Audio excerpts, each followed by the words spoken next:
नमस्कार जी। कहानियाँ यादों की में आपका स्वागत है।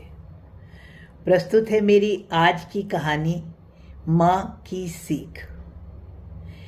यह कहानी एक परिवार की है जिसमें रीना, देवरानी और जेठानी नीता। रीना के पति राजेश सॉफ्टवेयर इंजीनियर है और वो गुड़गांव में रहते थे, और नीता और सोमेश यह गांव में रहते थे। तो प्रत्येक छुट्टियों में रीना अपने बच्चों के साथ अपनी जेठानी नीता के पास रहने को जाती थी। अब राजेश के पिता तो थे नहीं, तो उसके बड़े भाई सोमेश और नीता भाभी ने ही उसकी माता के जैसे ही उसका बहुत ख्याल रखा था। पढ़ लिख कर राजेश तो गुड़गांव में ही सॉफ्टवेयर इंजीनियर लग गया और रीना एक स्कूल में टीचर थी। राजेश के बड़े भाई सोमेश आगरा म्यूनिसिपैलिटी में ही क्लर्क थे और वो वहाँ ही गांव में रहते थे। नीता भाभी बहुत अच्छी ही थी। माँ की मृत्यु के बाद भी जब तक माँ थी तब तक तो इनका जाना अनिवार्य रूप से होता ही था, लेकिन माँ की मृत्यु के बाद भी हर साल छुट्टियों में राजेश और रीना गांव में नीता भाभी और भैया से मिलने भी ज़रूर जाते थे। उनके जाने पर भाभी उनसे बहुत प्यार से मिलती थी। शाम को वह सब मिलकर साथ ही भोजन करते थे। अब सबके साथ खाने के कारण कहो या नीता भाभी के हाथों में प्रेम का स्वाद कहो, नीता भाभी खाना बहुत अच्छा बनाती थी। रीना के बच्चे जो कि खाने में इतना नखरे करते थे, वो भी गांव में खुशी खुशी खाना खाते थे और नीता भाभी के बच्चों के साथ दूर खेतों तक भी घूमते रहते थे। ऐसा नहीं कि खाना रीना को बनाना नहीं आता हो, अपने घर में तो वही खाना बनाती थी, लेकिन वहाँ ज़ोमैटो की सुविधाएं ज़्यादा होने के कारण वो अक्सर बाहर से ही खाना मंगवा लिया करती थी। राजेश तो अपने दफ्तर में ही खाना खाता था, वो कभी भी अपना लंच लेकर के नहीं जाता था। अब यहाँ सबका खाना बनाना था। रीना पूरी कोशिश करती थी कि गांव में वह भाभी का रसोई में हाथ बटवाए, लेकिन फिर भी उसे लगता था कि वो नीता भाभी जितना अच्छा खाना नहीं बना पा रही। हालांकि नीता भाभी ज़्यादा मसालों का भी इस्तेमाल नहीं करती थी, पर वो जब भी रसोई से निकलती थी उनकी रसोई एकदम साफ होती थी। फिर भी इतना काम करने के बावजूद भी नीता भाभी को रीना के साथ छोटे मोटे काम करवाने का भी समय मिल जाता था और बातें करने का भी मिल जाता था।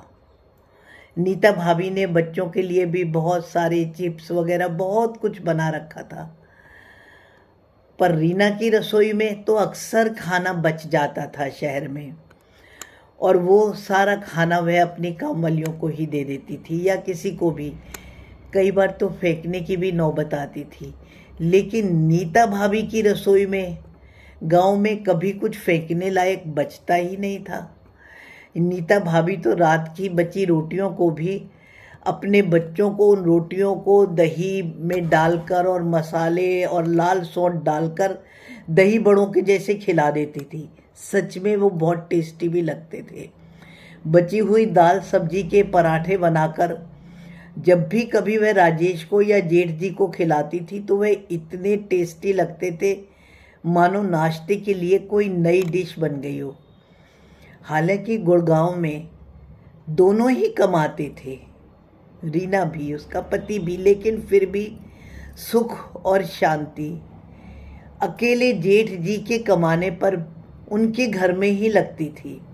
बातों ही बातों में जब रीना ने नीता भाभी से कहा, भाभी मैं भी यूट्यूब से सीखकर कई बार अच्छी डिशेस भी बनाती हूँ, लेकिन फिर भी मेरे हाथों में ना वो स्वाद नहीं आता। मेरी रसोई भले ही डिज़ाइनर है, लेकिन आपकी रसोई जितनी साफ नहीं रह पाती।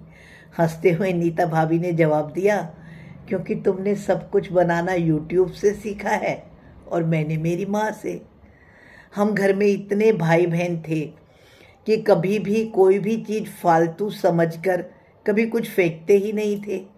बचे हुए चावल को भी सुखाकर हमारी माँ तलने के लिए नमकीन तैयार कर देती थी। रात की बची रोटियों को छाछ या लस्सी में डालकर हम तो दही बड़े का रूप दे देते थे। सब्जी ना होने की स्थिति में हम बासी रोटियों को ही प्याज टमाटर का छौंक लगाकर सब्जी के जैसे ही खाकर स्कूल चले जाते थे। हमारे पराठे हमेशा रात की बची दाल या सब्जी से आटा गूंदने के बाद ही बनते थे। रसोई में जब मेरी मम्मी ने मुझे खाना बनाना सिखाया तो वो हमको प्रैक्टिकल करवाते समय दिखलाती थी कि सब्जी में प्याज और टमाटर कैसे भूना जाता है, हलवा बनने के बाद कब तक हमें उसे चलाना चाहिए जब तक कि घी ना छोड़ दे। खाना बनाने के बाद हम सीधा रसोई से बाहर नहीं निकलते थे।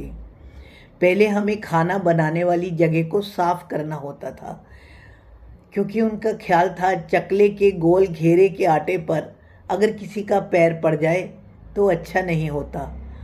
उस समय हम नीचे बैठकर खाना खाते थे। चकला, बेलन और तवा ये तो कभी हम गंदे छोड़े ही नहीं। वही आदत मेरी आज तक भी है कि मैं साथ के साथ बर्तन मांज कर रख देती हूँ। इसलिए मुझे तुम्हारी तरह ना तो किसी काम वाली का इंतज़ार होता और मेरी रसोई खाना बनने के साथ साथ साफ भी हो जाती है। अब मेरी रसोई में बरकत, या फिर यूँ कहो कि साफ इसलिए रहती है क्योंकि मेरे पास में कुछ भी फालतू बचा हुआ सामान फ्रिज में रखने के लिए होता ही नहीं है। मैंने ये सब यूट्यूब से नहीं बल्कि अपनी माँ से सीखा है। रीना भी हंसते हुए बोली, भाभी आज मैंने भी अपनी भाभी माँ से किचन के बहुत से टिप्स लिए हैं। मैं भी अब गुड़गांव जाने के बाद ऐसा ही करूँगी। और उसके बाद रीना ने वैसा ही करा और फर्क तो पड़ा ही होगा। आपका क्या ख्याल है? धन्यवाद जी। मेरे कहानी या ये विचार सुनने के बाद, ऐसा वार्तालाप के बाद में आपके मन में कोई भी विचार आए तो कमेंट्स द्वारा सूचित करें। धन्यवाद।